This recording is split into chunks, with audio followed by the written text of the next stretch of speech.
Hello, everyone. Welcome to the Game Junk Podcast, episode 197, recording on Sunday, June 16th, 2024. Happy Father's Day. My name is Frank. My name is Sean. And my name is Andrew. And on this week's show, we're going to do our best of summer games season. I thought this was going to be a really cool way to just categorize everything and all the announcements in the past week. And then Sean and Huck had no idea what it meant when I said it. They're like, what? Summer game season? What is this? What are you talking about? Do you mean Summer Game Fest? So anyway, the best of summer game season. We're officially going Keeley, and we're taking over the whole umbrella of all these announcements. You better define it for the listeners, though, because Sean and I had no idea what you're talking about. I'm sure they also have no idea what you're talking about.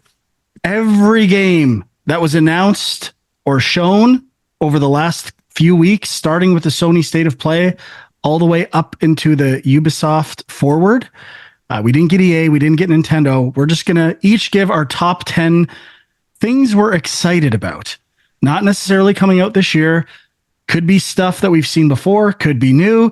Just the 10 things that we saw that got us revved up, ready to game. And I struggled to make my list, I'm not going to lie. All right, where should we start? Who's How did you guys do with your list? Was it easy, difficult? I actually didn't have too much trouble, especially after you told us we had to add Sony stuff in. So then I had to knock some stuff off the list. But yeah, I thought it was pretty easy to make up a list of 10. Yeah, I played a lot of the Steam Next Fest demos over the last couple of days, and so I was mostly focused on indie stuff. And then now I'm like adding a couple others in just to be balanced, I guess. But yeah, I mean, I thought there was a lot of indie stuff definitely that I was looking forward to. So, all right, let's get into it. Huck, you want to lead us off? You think you have an extra pick? Yeah, I felt bad knocking off of one. So I got a tie at number 10. So one that we talked about last week, Fallen Aces, which was like this very stylized, almost like 1920s, 1910s, 1930s kind of era first-person shooter game, which I found pretty interesting. And tied at number 10 is a game I just saw in the PC gaming showcase that we haven't talked about yet. It was called Debtors' Club. And it is a game that reminds me of Papers, Please, a Lucas Pope game. And so it has me intrigued.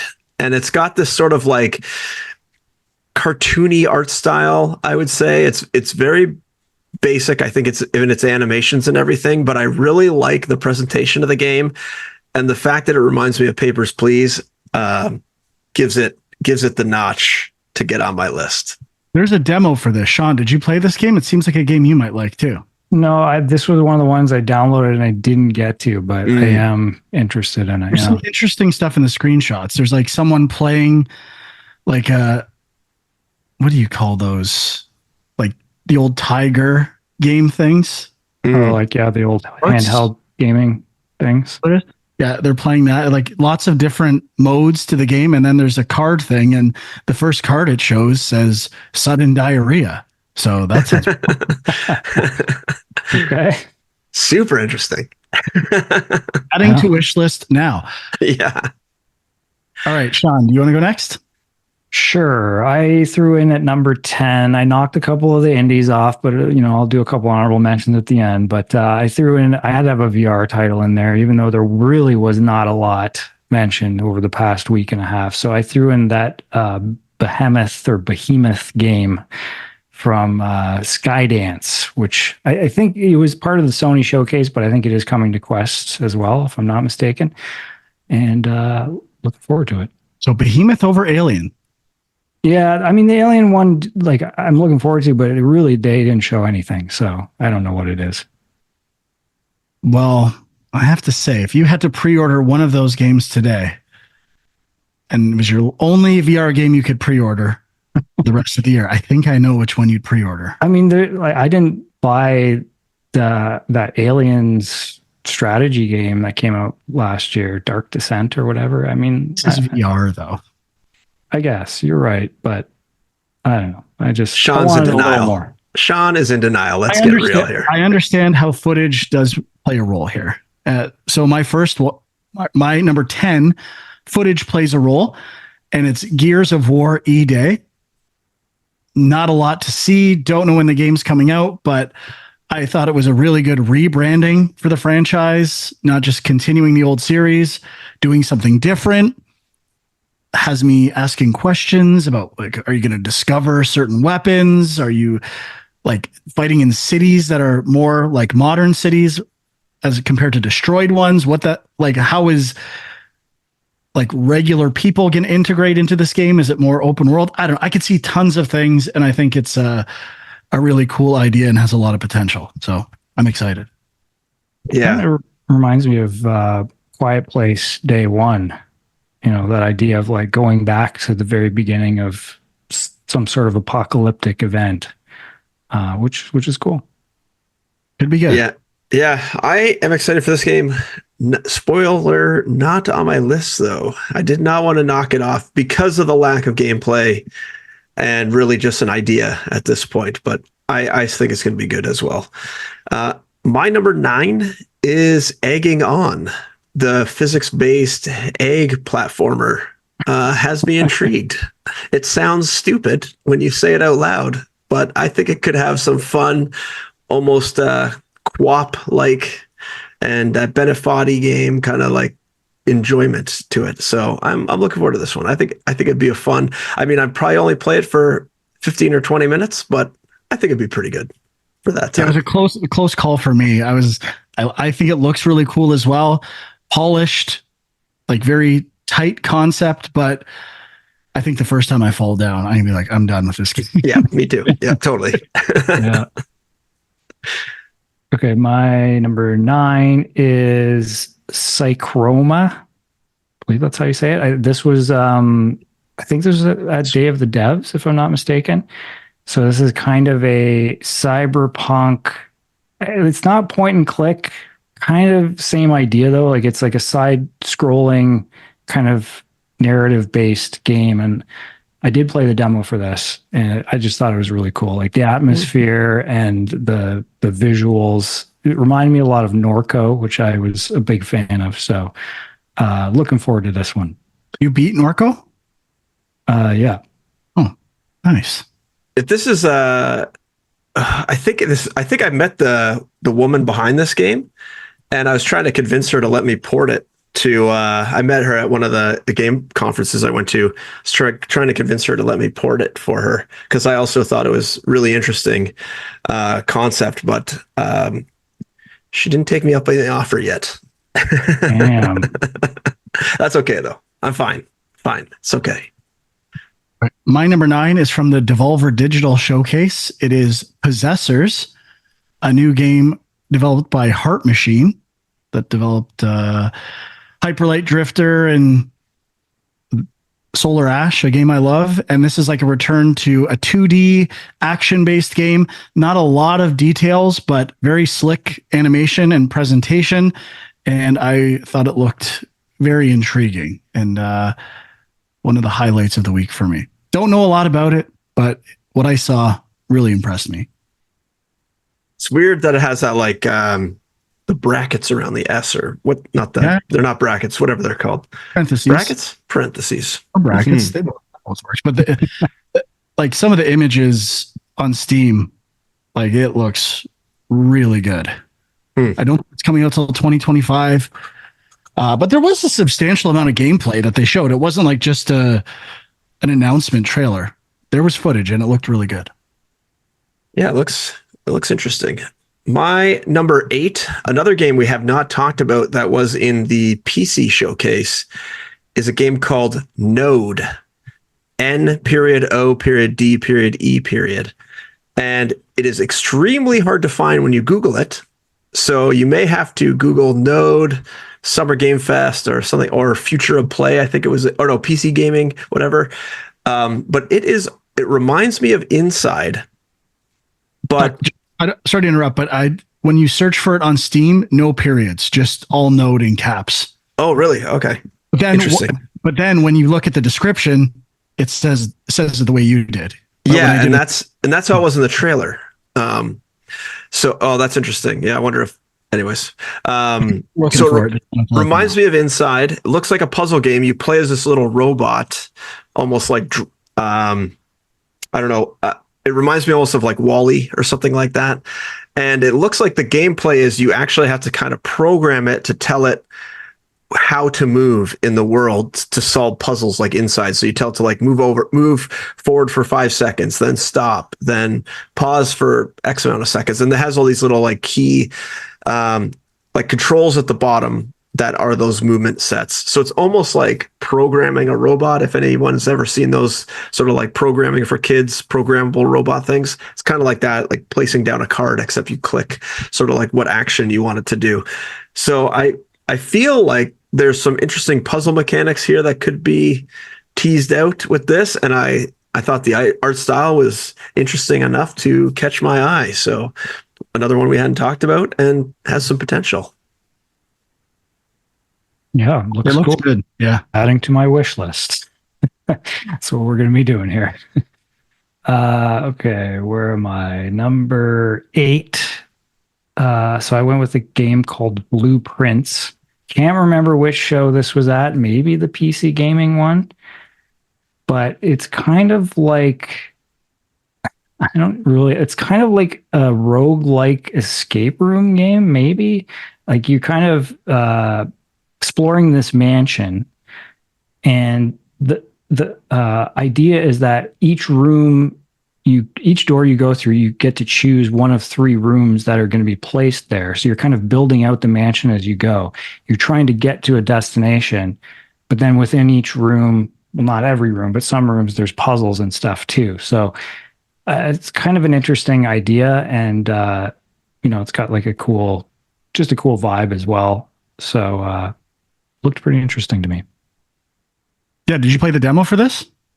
Yeah, I played a bit of it. I mean, I feel like I maybe not enough to fully grasp everything that was going on, but again, it had an atmosphere. It's kind of slower moving than I would have thought, but that wasn't necessarily a bad thing. Can you say the name of it again? The only game on Steam I could find for it is like almost like 22 years old. Blue Prince, Prince, not a Prince. Space in between. Yeah.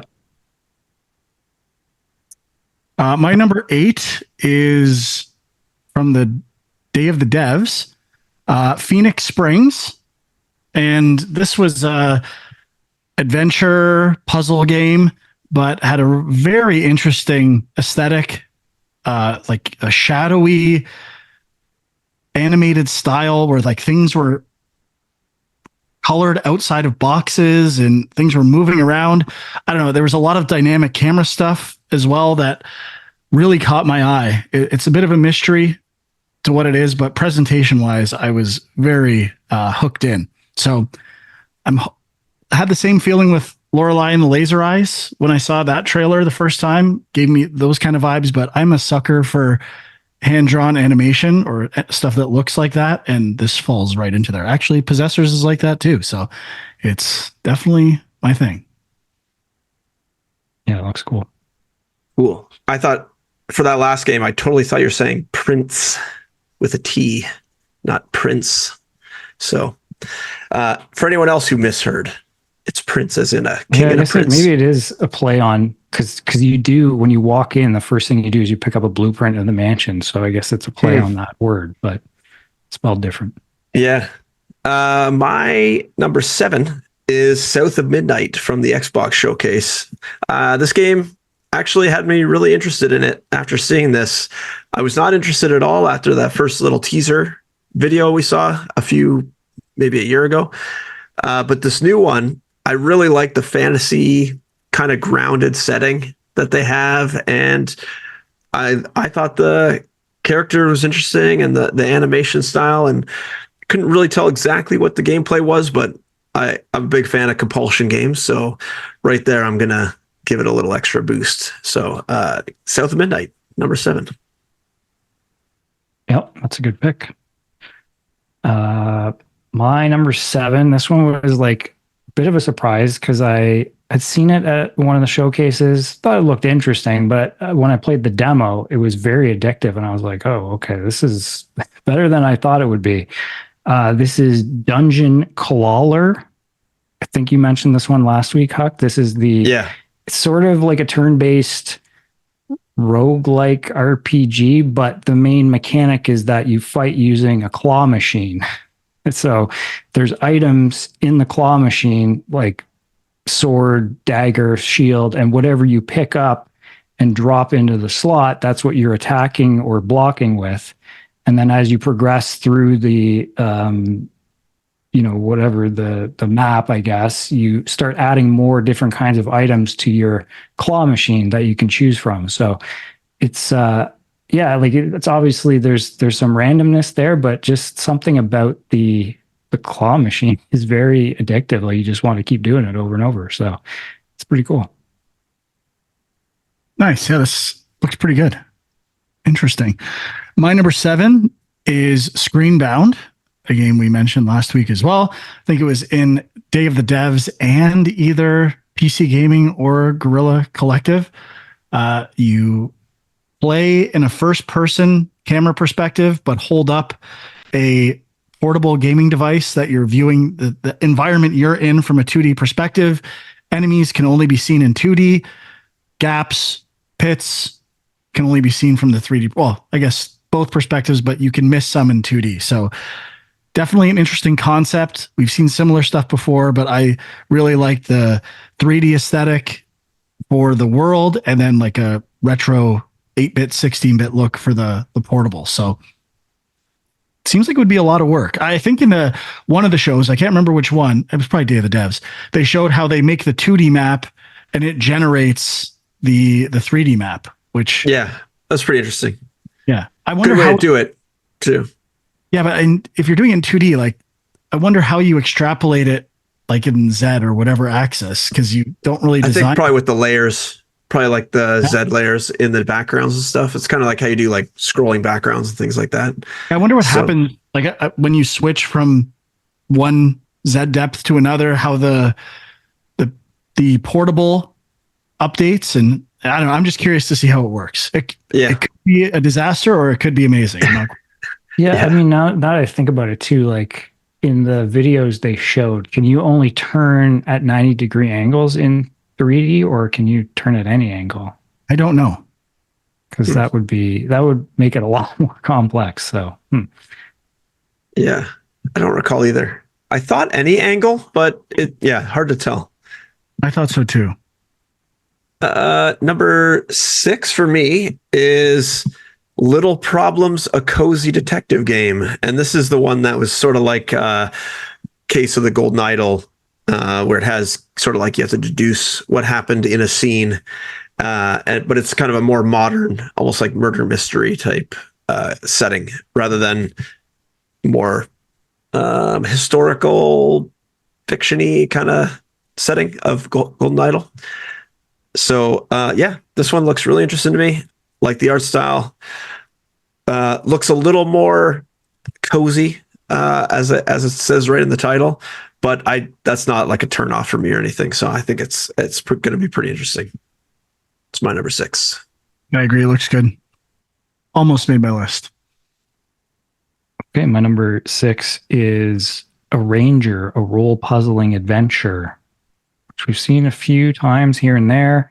I don't remember which showcase it was in this time, but there is a demo out for it, and the demo definitely sold me on it. It was one of those things where it feels like a, box pushing Sokoban type game, but it's different because it's like you're sliding a whole set of tiles either up or down, and if you go off the edge, you come back to the other side. So there's a lot of stuff they do with that, like even early on. So it was, it's a bit more like Yoshi's Cookie. I don't know if I've played Yoshi's the rows of cookies, but yeah, I mean, I can see there being a lot of things that they can add on to that main mechanic. So I'm definitely in on that one. Yeah, I remember seeing this one and seeing it earlier too, and I remember it catching my eye then, but I wasn't sure how it would play out. This is interesting now, much more interesting. My number 6 is Tenjutsu, which I think was Guerrilla Collective. I don't know. But this is a new game from one of the designers. It seems like one of the main designers of Dead Cells.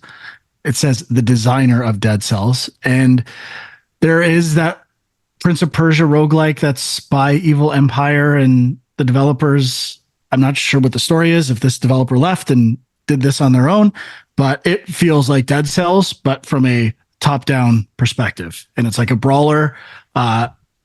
So it's a lot of dodging, combat, but when things spawn, big Dead Cells vibes. And I kind of like the idea of that, and just kind of a bit of a flip on perspective and mild genre flip on Dead Cells. So I thought it looked great and very polished, and I'm excited. Yeah, is this the one that it kind of looked like a Hotline Miami type thing as well? Yeah, but the lighting and pixel sprites look a lot like Dead Cells. Sorry, this was Devolver Digital's showcase. Yeah, and really, really polished animations as well. They looked really cool. My number 5 is another game we haven't talked about, and it is Soul Quest. All one word, Soul Quest.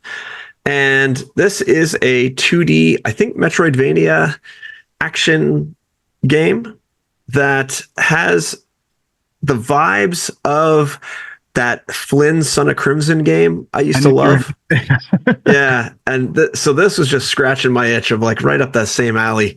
So there's not too much to go off of, but the art style I liked, the gameplay looked good.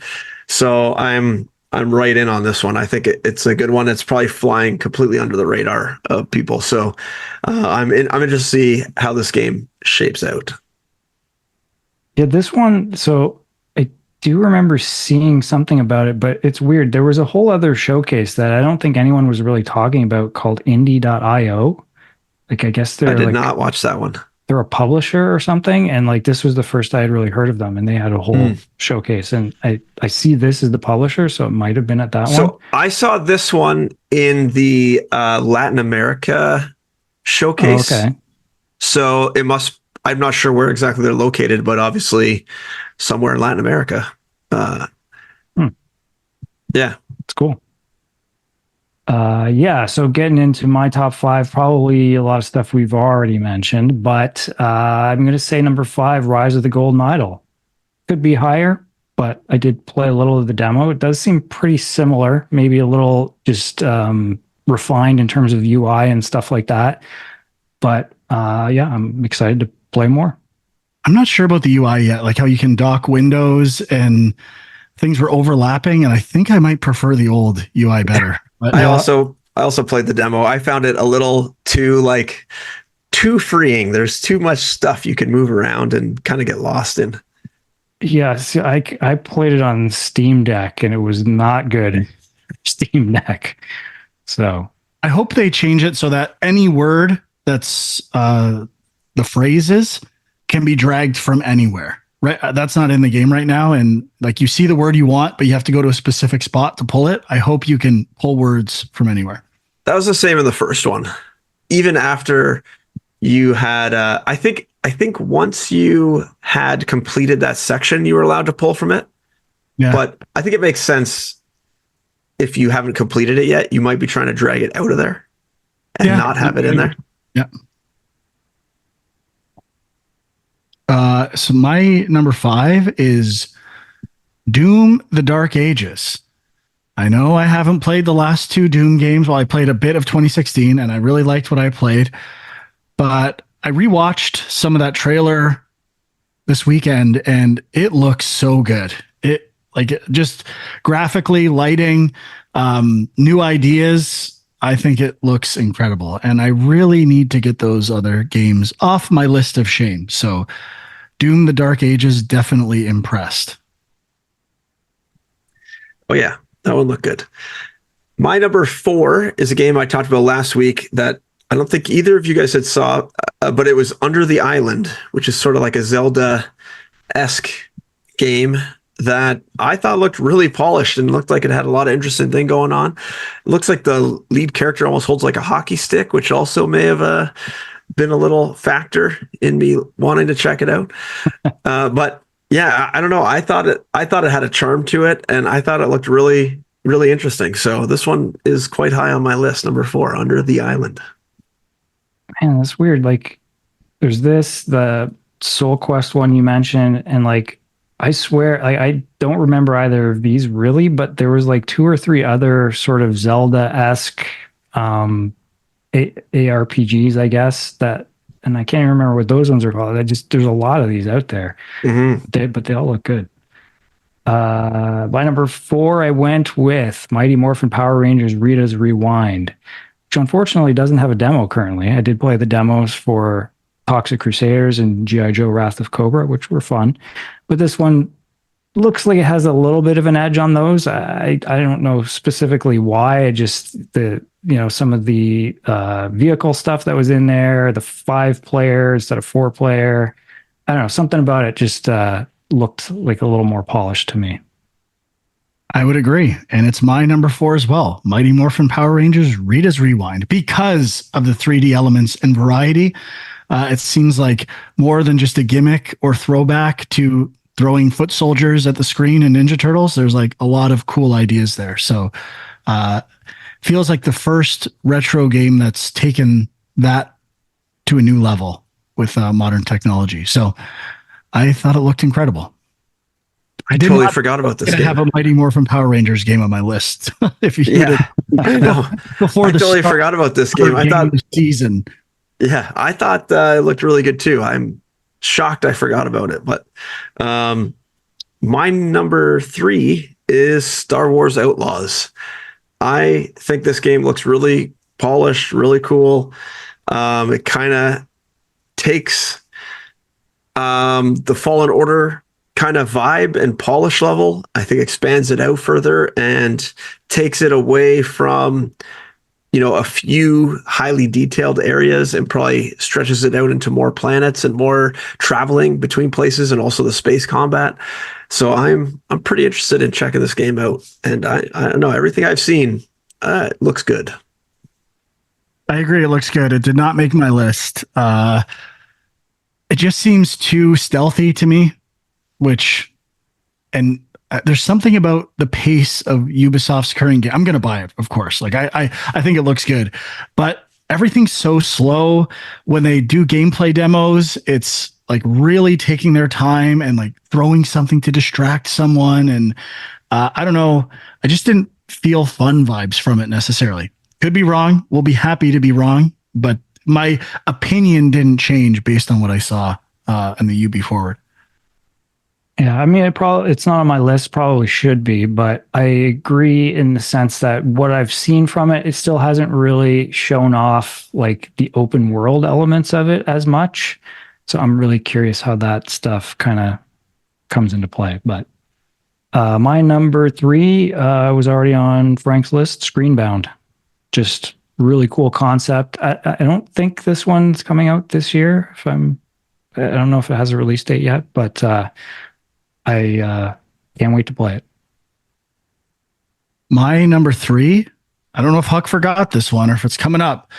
Claire Obscure Expedition 33, the new RPG announced during the Xbox showcase, which just looked like kind of a traditional RPG with, as Huck said last week, Persona, polish elements, but with a different vibe, but completely captivating. It felt like a true next-gen traditional RPG, and I thought it looked amazing.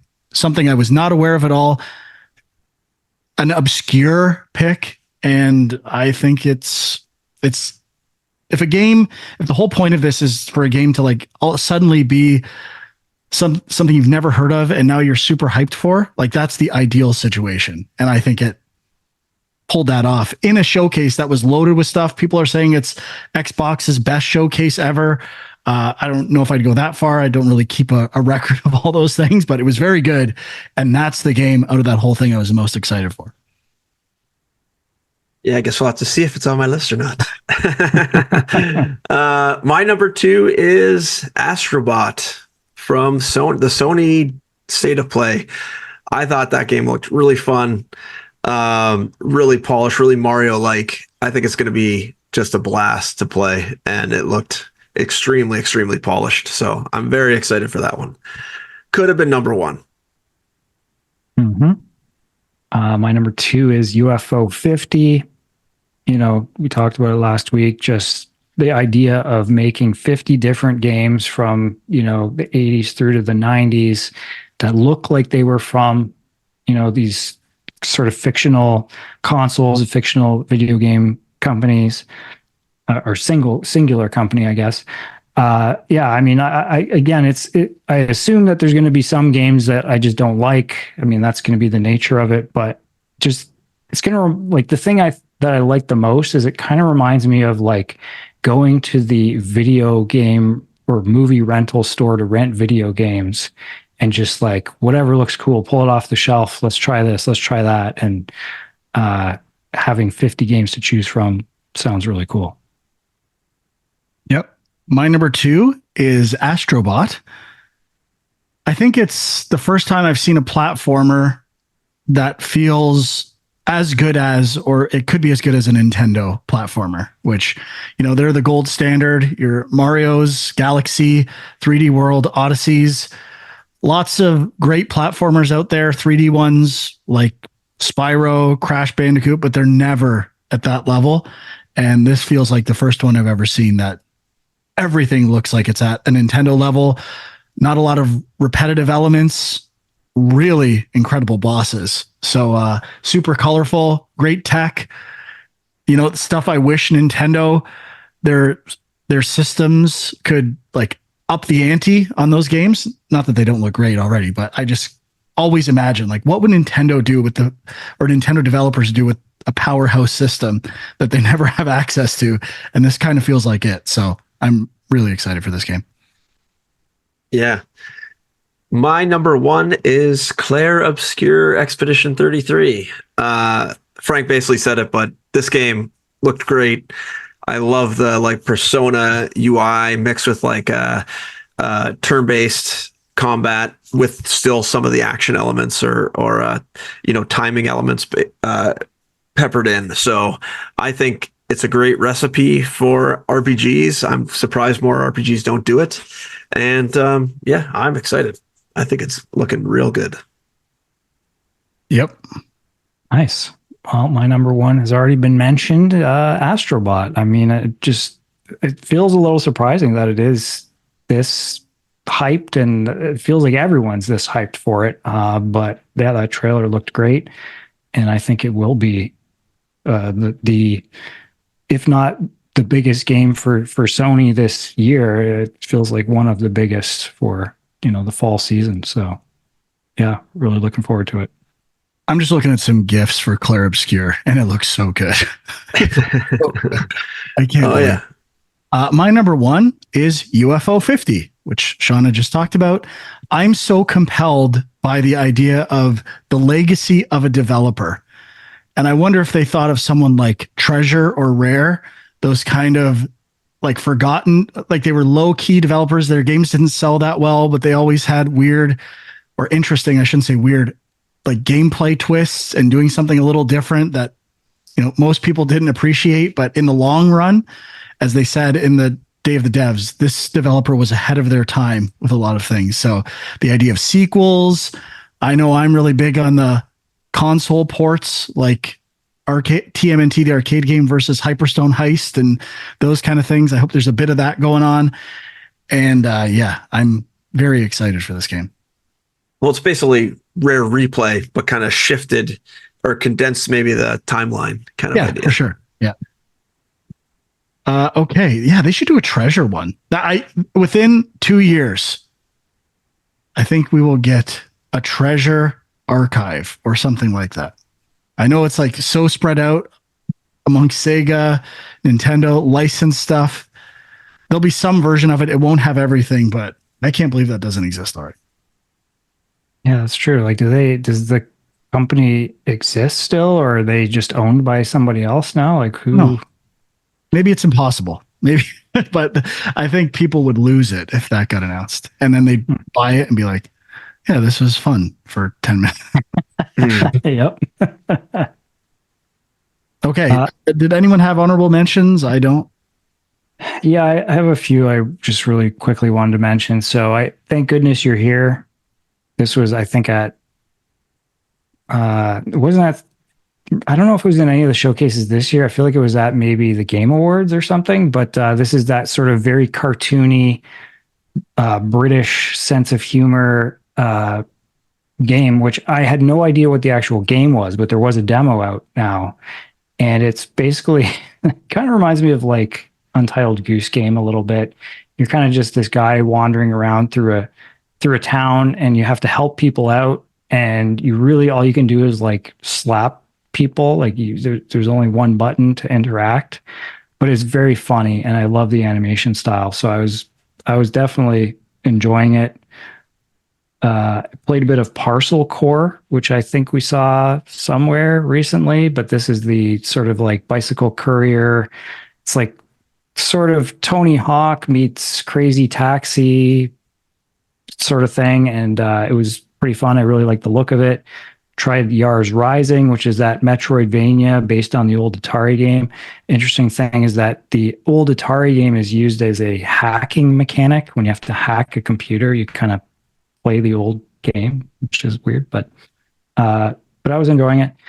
I did try Dungeons of Hinterberg, which is, I think, coming to Game Pass. I know it was at one of the Xbox showcases, and if I recall, Frank wasn't super psyched about it. I don't remember if Huck had an opinion, but the combat is definitely a little slow, but I actually really like the visuals, like being able to explore and the look of it. I was actually digging. So kind of looking forward to that. And then I'll just mention Pinball Spire, which was kind of billed as a pinball Metroidvania, which I know there kind of already was one.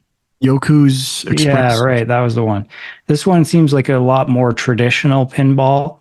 And I played a bit of it, and it really just felt like pinball, but there is this element of getting sort of upgrades to take you to the next level, and having to unlock things to pass certain barriers and stuff. So it was pretty cool.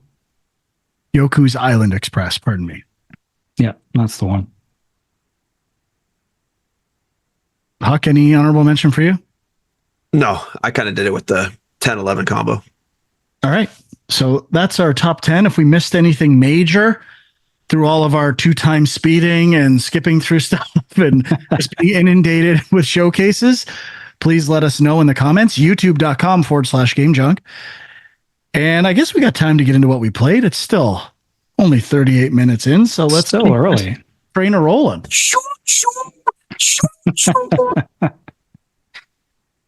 Who wants to go first? How could that not have been all of our number ones just because of that clip? I mean, let's get real.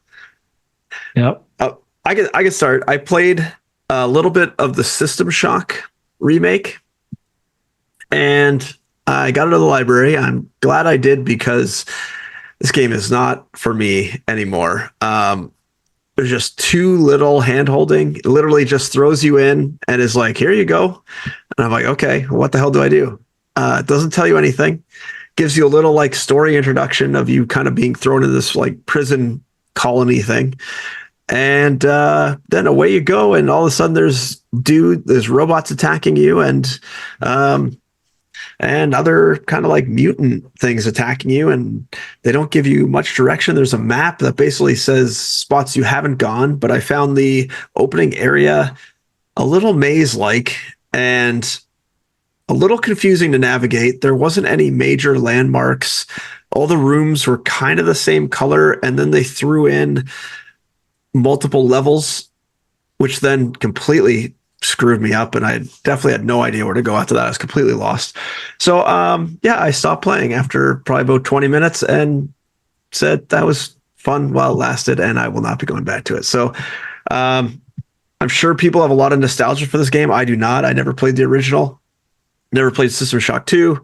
So this one will just fall off for me, as nice to have touched it, but not going to happen. I'll watch maybe a YouTube speed run at whatever those speed run things are called or something down the road, but that's about it for me. I played it when it released on PC a bit, and I also struggled with I don't know what I'm supposed to do.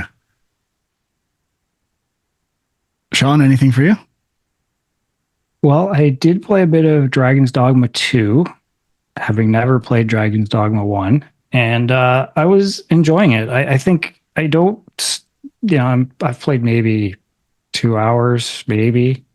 So very early, but I don't totally understand the pawn system as of yet. Like, it kind of feels like on the one hand, you're building a party, but on the other hand, they're encouraging you at any stop to just bring somebody new in and like chuck the old people. So it doesn't really feel like you're building up a party that you're going to kind of grow with and have a story with, if you know what I mean. Like, I don't totally get it, but I mean, it's not an issue really. Like, I am enjoying the story of the game so far, and just the exploration and even the combat I don't mind. So I don't know. I'm feeling drawn back to it, which doesn't always happen, but I'm happy to say it is happening here. So I'm gonna try to keep playing that.